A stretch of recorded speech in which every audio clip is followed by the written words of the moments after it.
Oi, gente, tudo bem? Faz tempo que eu não passo por aqui para falar sobre as novidades do doutorado aqui nesse diário, mas em compensação eu tenho um montão de coisas para falar, então já vou gravar vários vídeos aqui na sequência, fique ligado. Hoje eu vou falar então um pouquinho sobre como tem sido a diferença entre fazer um doutorado e fazer um mestrado. Será que tem algum tipo de diferença? Como que eu tô me sentindo? Vamos lá, aproveita para já se inscrever e deixar o like nesse vídeo se você gosta desse tema.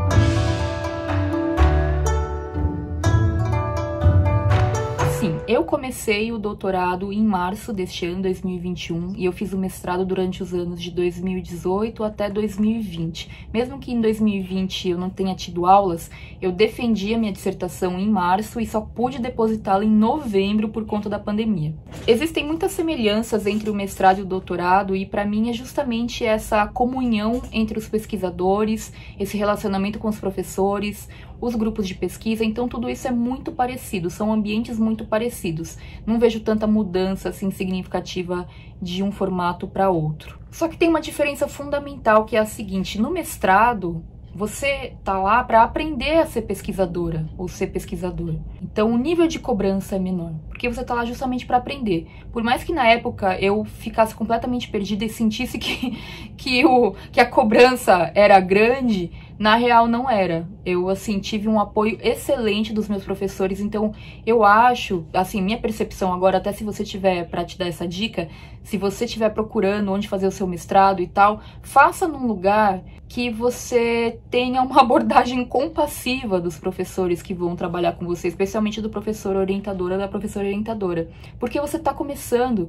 porque você está aprendendo, então você não pode ser cobrado de coisas que você nunca fez, pelo menos essa é a minha visão. E quando eu me tornar orientadora no mestrado, que é um plano que eu tenho, é uma das coisas que eu mais quero fazer, eu vou sempre colocar isso para os meus mestrandos ali que eu tô orientando. Porque, cara, quando você entra no mestrado, às vezes você pode ter vindo de uma iniciação científica na faculdade, você acabou de sair da faculdade e entrou no mestrado, já fez essa iniciação científica antes, isso já te deu um respaldo de conhecimento e de aplicação mesmo. No meu caso, por exemplo, eu nunca tinha feito iniciação científica, para mim a pesquisa era algo totalmente novo, eu nem sabia que para citar pessoas nas minhas pesquisas, artigos, etc., eu tinha que ser bem criteriosa, digamos assim, com as citações. Então, eu lembro que no meu pré-projeto do mestrado, eu fiz uma citação falando do trabalho do conhecimento, que é um termo que foi cunhado pelo Peter Drucker, que é um cara da administração. Só que ele não é acadêmico. E daí meu professor falou, olha, em vez de falar trabalho, você pode até citar trabalho do conhecimento, que é um termo usado hoje em dia. Só que na academia a gente tem um termo para isso, que é o trabalho imaterial. E daí vai lá para Marx, tem o André Gorz, tem um monte de referências para você estudar e te dar mais respaldo de conhecimento para você falar sobre trabalho do conhecimento. Então é esse tipo de coisa que você aprende no mestrado. E para mim foram 2 anos de muito crescimento. Eu confesso que na maior parte do tempo eu me sentia desorientada, mas eu acho que faz parte, porque você tá lá justamente para aprender a ser pesquisador ou pesquisadora. Essa foi a principal diferença. Ao mesmo tempo, quando você entra no doutorado, já é esperado que você tenha aprendido o que era necessário lá no seu mestrado, então o nível de cobrança é muito maior. Não tem mais aquela coisa tipo, Thaís, como você pode fazer um artigo sobre tal assunto? Olha, eu recomendo que você leia esse material, que você faça isso, que você faça aquilo. E não tô falando nem da minha professora orientadora, porque ela é excelente, mas, tipo, do modo geral, assim, de todas as disciplinas, de todos os professores, dos grupos de pesquisa que eu faço parte. Então é assim, ó, a gente vai estudar tal tema, faça aí o seu recorte pra gente escrever um artigo que vai ser publicado no 2º semestre. Aí você fica... ok. Você fica meio que, tá, mas eu preciso aprovar com alguém esse artigo, ou eu mesma posso escolher e tá tudo certo, estão confiando aqui na minha na minha experiência como pesquisadora, socorro. Então, esse tipo de dúvida começou a surgir, daí eu fui perguntando pra minha professora, e foi muito legal porque... especialmente nesse caso, né, que era escrevendo um artigo para o núcleo de pesquisa, eu falei, professora, a senhora acha que tal tema é legal pra gente falar? Eis aqui um trechinho pra senhora verificar se tá bom. Ela falou, tá, isso, a escrita é ótima, esse tema é muito relevante, manda ver. Ela nem falou mais muita coisa. Ou seja, eu pelo menos sinto uma grande insegurança no mundo acadêmico, da minha parte, assim, eu sempre acho que eu não sei o bastante, enfim, acho que isso acontece com praticamente todo mundo aí, como pesquisador. A solução solução é estudar, a solução é você perguntar, é você buscar orientação. Então, além de fazer as disciplinas da faculdade, eu comecei a fazer um curso na Casa do Saber sobre um dos autores que eu estudo bastante para minha tese, que é o Byung-Chul Han, coreano, alemão/coreano, né, enfim. Então, eu comecei a entender melhor o que eu queria como recorte da minha tese e eu tive um momento de clareza muito importante nesse primeiro semestre do doutorado que eu vou compartilhar com vocês num próximo vídeo sobre como eu tô organizando, assim, as entregas todas relacionadas à minha tese. Isso foi um princípio que eu defini e que fez toda a diferença. Então, ou seja, no mestrado você tá lá justamente para aprender a virar uma pesquisadora ou um pesquisador.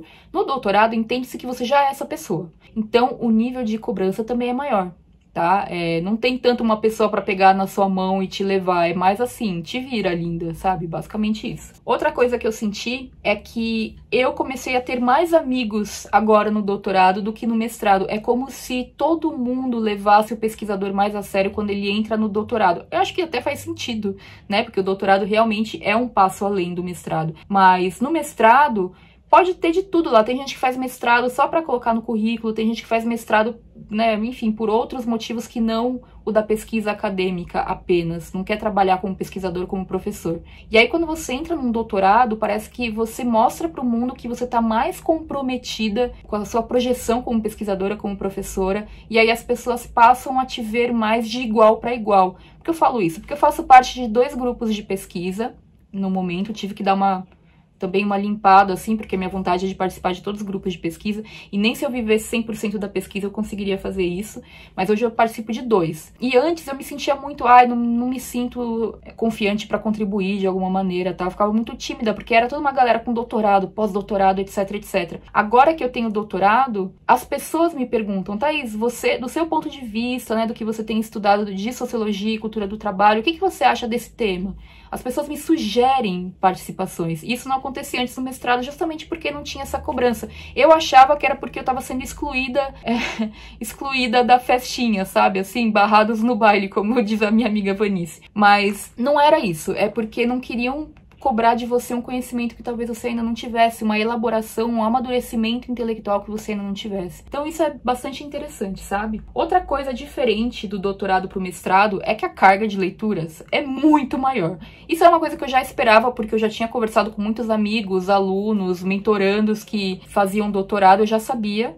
E todo mundo fala, gente, doutorado é uma loucura, doutorado, todo mundo fica deprimido no doutorado, é muita sobrecarga, etc. E eu falava, bom, então quando eu entrar no doutorado, eu vou fazer questão de fazer terapia junto, quero que seja mais leve, vou tentar fazer o mínimo viável ao longo de todo o doutorado para não ficar doente, né? E assim, pode ser uma impressão minha, só que a carga de leituras não me atrapalha. Porque eu gosto de ler. Quer dizer, olhem pra mim, tem uma estante assim e na frente ali, vocês sabem, tem outra estante cheia de livros também. Então, eu amo ler. Pra mim, é muito gostoso ler. Só que o doutorado, assim como o mestrado, ele é uma contagem regressiva. Regressiva não, progressiva, né? Pra você defender sua dissertação. No doutorado é a mesma coisa. Por mais que seja mais tempo, que sejam 3 ou 4 anos, é uma contagem regressiva, progressiva, né?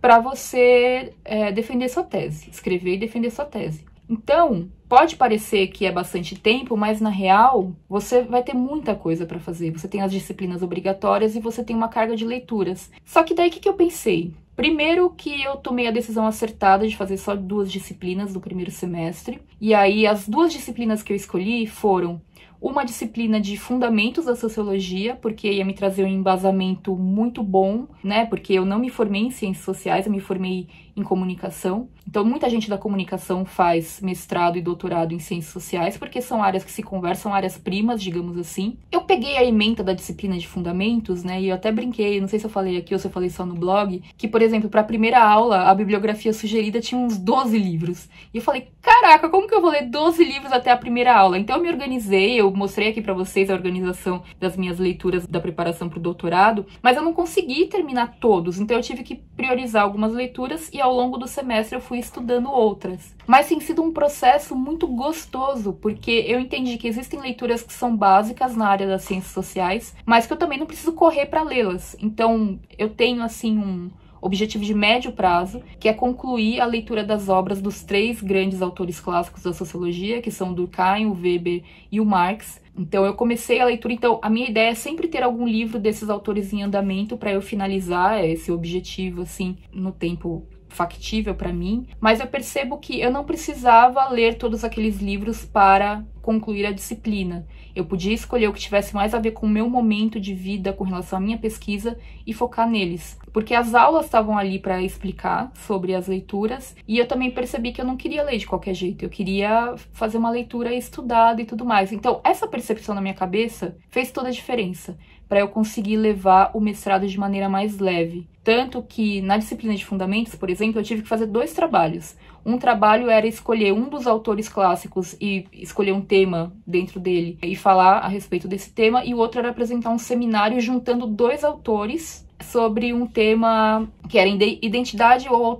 alteridade, ou os 2 juntos, né? Então, eu peguei 2 autores que eu não estou trabalhando no momento, digamos assim, então eu não estava lendo nada deles. Isso foi super desafiador, porque foi uma questão complexa, eu tive que ler esses autores rápido para escrever e montar esse seminário. Mas aí, em determinado momento, eu estou preparando um vídeo desconstruindo esse seminário. Eu gravei a minha apresentação e vou apresentar aqui para vocês. É um vídeo que leva um pouco mais de tempo, mas eu estou produzindo ele com muito carinho para mostrar para vocês. Que eu estou mostrando como foi a minha preparação e ao longo do seminário todas as questões que surgiram ali, tá? Mas o fato foi que em algum momento ali do semestre eu percebi, não adianta eu ler esses autores a toque de caixa para montar um seminário. O que eu tenho que fazer é, quais são os conhecimentos que eu tenho que estão consolidados e quais são os pontos de conexão com esses autores que eu estou estudando para o seminário. E aí deu bom. Porque quando eu mudei o foco, né, tipo, eu não estava montando um seminário completamente descolado da minha pesquisa. Eu estava fazendo algo já pensando na minha pesquisa e conversando com autores que eu já trabalhava e estudava há mais tempo.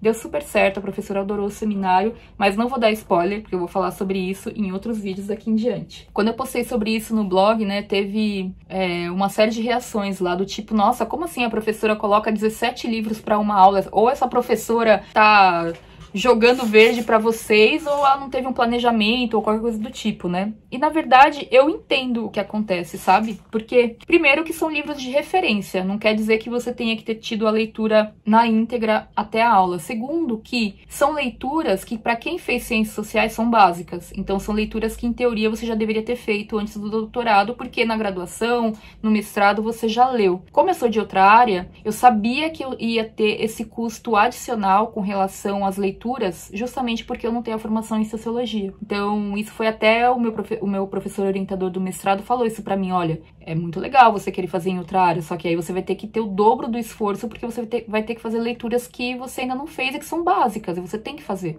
E eu falei, compreendido. Então, eu entrei no mestrado sabendo dessa briga que eu queria comprar. E deu certo, gente. Mesmo tendo essas leituras, aí eu comecei a ler os livros da disciplina que conversavam mais com o meu momento do trabalho atualmente, do trabalho de pesquisa, e deu bom. Mas muitos livros que a professora de fundamentos indicou como leitura essencial para compreender os fundamentos, eu não cheguei nem a comprar nesse semestre, mas eu pretendo comprar para ler depois. Então, eu tenho várias leituras aqui que são muito importantes com relação ao doutorado que eu preciso fazer, e aos pouquinhos eu vou lendo. Eu tenho a vida inteira para ler esses livros. Essa foi a percepção que eu tive. Mas o doutorado são só 4 anos, então eu preciso focar nas leituras que dizem respeito à minha tese. Só para explicar para vocês sobre o nível de exigência das leituras, aconteceu uma coisa muito engraçada em uma das aulas, né, que uma das minhas professoras perguntou assim, Thaís, quais são as leituras que você está fazendo atualmente, né, para sua tese e tal? E aí eu comentei isso e aquilo, e um autor que eu gosto muito e que eu tenho pesquisado bastante é o Byung-Chul Han, que tem a Sociedade do Cansaço, que eu já estudei muito no mestrado, para minha dissertação, mas ele tem outros temas, ele tem um livro que é a Filosofia do Zen Budismo, tralala, tralala. E aí eu expliquei para a professora, e a professora, eu acho que essa resposta dela resume muito o mundo do doutorado, que é assim, mas você tá lendo em coreano? E eu fiquei, caraca, velho, olha essa pergunta, porque assim, a professora achou normal fazer essa pergunta, ou seja, isso significa que no mundo dela, né, que ela já é acadêmica há 40 anos ou mais até, o nível de estudo é tão aprofundado que é normal você querer ler o livro do autor no idioma original. E eu entendo, acho justo, acho que muita coisa acaba se perdendo na tradução mesmo, né, especialmente se a tradução não for muito bem feita, e sempre é legal você ler na língua original do autor para ver o ritmo dele, né, de escrita. Mas eu falei, professora, não, tô lendo em português mesmo, né?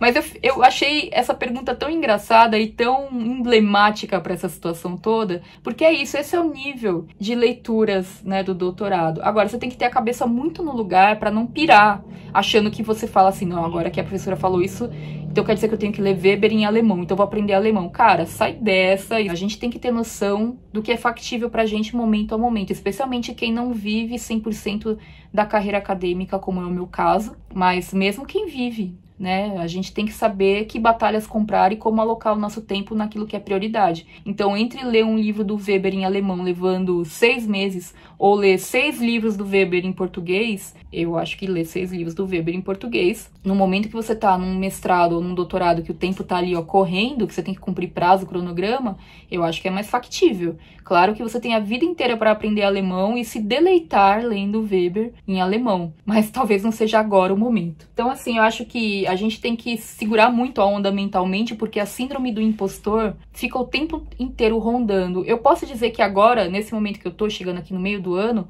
eu não tô mais me sentindo assim, eu consegui ganhar um pouco mais de autoconfiança no meu processo. Mas se você sente essa síndrome do impostor na vida acadêmica, eu tenho um recado pra você. Sabe quem não sente a síndrome do impostor? O impostor! Então, se você tá sentindo, fique tranquilo, você não é impostor, você já identificou os pontos a melhorar aí no seu aprendizado, na sua pesquisa, no que você tem que fazer, e você tá preocupado com isso, então você não é impostor, fica tranquilo, é só se dedicar que tá tudo certo. Ninguém sabe tudo. Então, assim, com relação à tese, eu tô nessa fase de contextualização teórica, então sobre o mundo do trabalho, sobre o budismo, etc. E eu acabei definindo que esse vai ser o meu foco para esse ano. Trabalhar na escrita da tese de maneira informal, então eu não tô pensando, é capítulo tal, é capítulo isso, é capítulo aquilo. Não, eu tô simplesmente escrevendo sem um título, sem um nome do capítulo, sobre essa contextualização do mundo do trabalho, etc, etc. E o meu foco, então, para esse ano é essa abordagem um pouquinho mais genérica do momento que a gente está vivendo no mundo do trabalho como um todo. E isso foi uma decisão muito legal, porque me permitiu até direcionar os trabalhos das disciplinas e outros trabalhos que eu esteja fazendo ao longo do ano com esse foco na tese. Então, só para exemplificar para vocês, né? O trabalho que eu tive que escolher da professora lá de apresentar, escolher um autor e escrever um texto sobre ele, era um texto de 3 páginas só que ela pediu. Aí eu falei assim, vou escolher o Weber, porque assim, quando se fala em sociologia do trabalho, sempre tem o Marx. Eu já fiz muita coisa sobre o Marx, acho muito legal realmente, mas eu quero me desafiar intelectualmente escrevendo sobre um autor que eu nunca trabalhei tão de perto. Então eu peguei lá a Ética Protestante e o Espírito do Capitalismo, que é um livro que o Weber estuda a relação entre religião e capitalismo, né, entre religião e trabalho, com foco no protestantismo. Ele foi para os Estados Unidos, ele viu lá a frase famosa do Thomas Jefferson, tempo é dinheiro, ele ficou chocado e escreveu sobre isso. Então é um livro muito bom. E aí eu trouxe, assim, reflexões para a atualidade, né, trazendo para isso que a gente está vivendo hoje com normas de flexibilização do trabalho, etc. Eu amei fazer esse trabalho e antes de submetê-lo para a disciplina, eu apresentei para minha professora orientadora, ela falou, nossa, você conseguiu compreender realmente o trabalho do Weber nesse livro de uma maneira muito legal e ainda contextualizá-lo hoje em dia. E a minha professora, ela tem uma disciplina de Weber, então assim, ou seja, né, foi um grande elogio, eu adorei, submeti o trabalho. Aí, no caso do trabalho dela, eu tinha também que fazer um trabalho ali de algumas poucas páginas com um resumo do que tínhamos aprendido naquele primeiro momento. E ela mesma me orientou para tentar fazer com que ele fosse parte do meu trabalho de alguma maneira, como parte da minha tese. Então eu escrevi, trouxe um pouco do Weber, do que eu tinha feito no outro trabalho, trouxe um pouco assim de outros autores que eu já trabalho desde o mestrado, o próprio Byung-Chul Han, o Dardot e o Laval na Nova Razão do Mundo, né, autores que eu gosto bastante, e deu bom também. Então, por exemplo, eu tenho um seminário de um grupo de pesquisa que eu vou apresentar no final do ano, e eu vou eu vou trazer um seminário sobre um tema que eu preciso trazer para minha tese, que é a questão do tempo livre, do Adorno, é um conceito que ele traz ali, de como separa o tempo livre do tempo do trabalho. Então eu vou fazer uma apresentação sobre esse conceito, essa relação do tempo livre e tempo de trabalho dentro da pandemia. Então vai ser muito gostoso fazer essa pesquisa e montar essa apresentação, sabe? Porque tem muito a ver com o meu trabalho e ter contextualizado todos os meus trabalhos deste ano dentro desse tema, que é essa parte de apresentação, de contextualização do mundo do trabalho dentro da minha tese, por hora tem sido bem acertado. Daqui a alguns anos eu comento para vocês se funcionou ou não, né, dentro do doutorado. E para o trabalho do núcleo de pesquisa, que vai ser um artigo que a gente tem que entregar no segundo semestre, eu já comecei a trazer a relação de trabalho e religião com foco no budismo. E como é um artigo, não é uma pesquisa extensa, eu vou entrevistar de 2 ou 3 pessoas que sejam praticantes budistas para trazer essa relação. Então, assim, é super gostoso quando você estuda o que você gosta e quando tem a ver com o seu trabalho fora da vida acadêmica também, sabe? Eu vou sentindo que todas as pecinhas na minha vida estão se encaixando, assim, é muito legal. E aí, eu também trouxe um entendimento e tenho recomendado isso para as pessoas, que é quando em curso, siga o curso. Ou seja,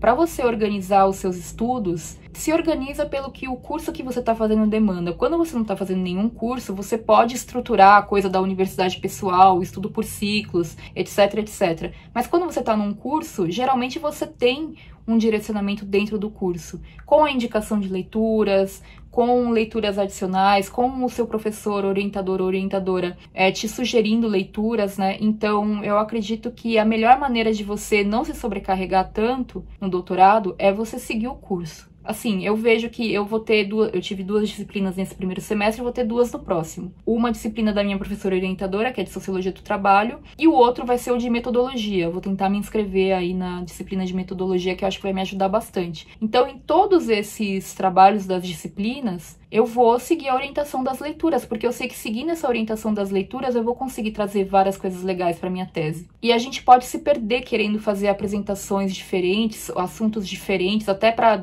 ser uma válvula de escape, e eu acho que vale a pena, mas toma cuidado para não deixar isso atrapalhar a sua pesquisa. Sabe quando você vê aquelas dicas de estudo para concurso, que o pessoal fala, você até pode prestar outros concursos, mas tenta não prestar concursos fora da área do seu concurso principal, para você reaproveitar os estudos. Eu acho que é bem isso. Você tem a meta lá de passar no concurso para ser auditor da Receita Federal. E daí surgem outros concursos menores na sua região que você quer prestar para, de repente, já ter um trabalho ali como concursado para ter uma certa estabilidade financeira. Então, essa recomendação que a gente vê no mundo dos concursos, eu acho que se aplica pra caramba aqui no doutorado e no mestrado, sabe? Você tem o seu trabalho principal. Vai apresentar outras coisas, até porque você tem que ter créditos, né, de seminários, de apresentações. Tudo bem, mas tenta sempre fazer um vínculo com o que você está estudando, porque assim você reaproveita estudos que você já fez, aproveita citações e referencial teórico também, e sempre faz um link, mesmo que seja intelectual seu, interno, né, dentro da sua pesquisa, de modo que você não saia tanto desse raciocínio, entende?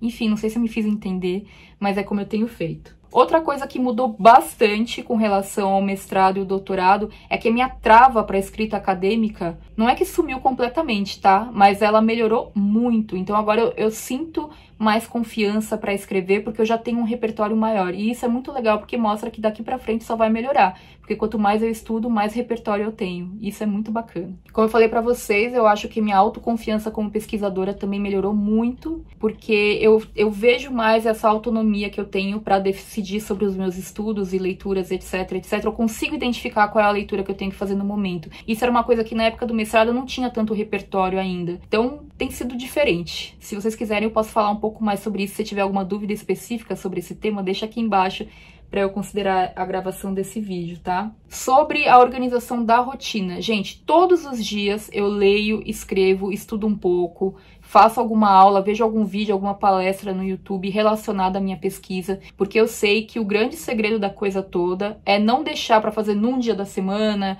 ou não deixar para fazer mais para frente, nada. É todos os dias fazer algo envolvido com a sua pesquisa, com o seu estudo, com a sua vida acadêmica. Mesmo com um dia tão cheio quanto os meus, assim, né? Poxa, eu sou empresária, sou professora, sou criadora de conteúdo, tenho uma série de papéis aqui que eu exerço profissionalmente, um deles é como pesquisadora. Então, todos os dias eu faço, sim, algo relacionado a isso, especialmente escrita ou estudo de algum livro, algo nesse sentido.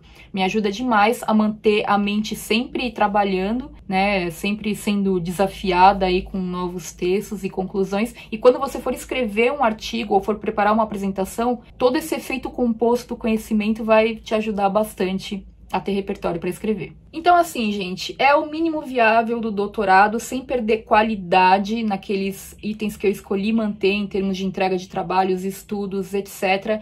Mas lembrar que tem essa contagem progressiva até o final do doutorado é importante para você saber que não vai dar para você fazer tudo, estudar tudo durante o doutorado ou durante o mestrado. Você tem que focar naquilo que for mais importante. Para mim tem funcionado ter esse tema para o ano, então o meu tema para esse ano é escrever toda a parte teórica e contextualizada da tese, que obviamente vai mudar, obviamente eu vou editar ao longo dos próximos anos, mas eu sei que ano que vem, quando todo mundo estiver vacinado e a liberação de circulação estiver um pouquinho mais liberada mesmo, eu vou começar a fazer a minha pesquisa de campo e eu sei que eu vou me dedicar muito para ela, e já ter adiantado essa parte escrita assim vai ter sido muito legal. É claro que eu sempre posso mudar, eu sempre posso escrever mais, tirar coisas, mas eu me sinto bem de saber que eu já tô trabalhando no início desse ano. Enfim, muita coisa para contar para vocês, espero que esse vídeo tenha dado uma atualizada no cenário atual. Eu já vou gravar vídeos aqui na sequência sobre outros temas legais da gente conversar ao longo desse mês. Aproveita para se inscrever no canal, deixa seu like, comenta aqui se você tem alguma dúvida nesse processo,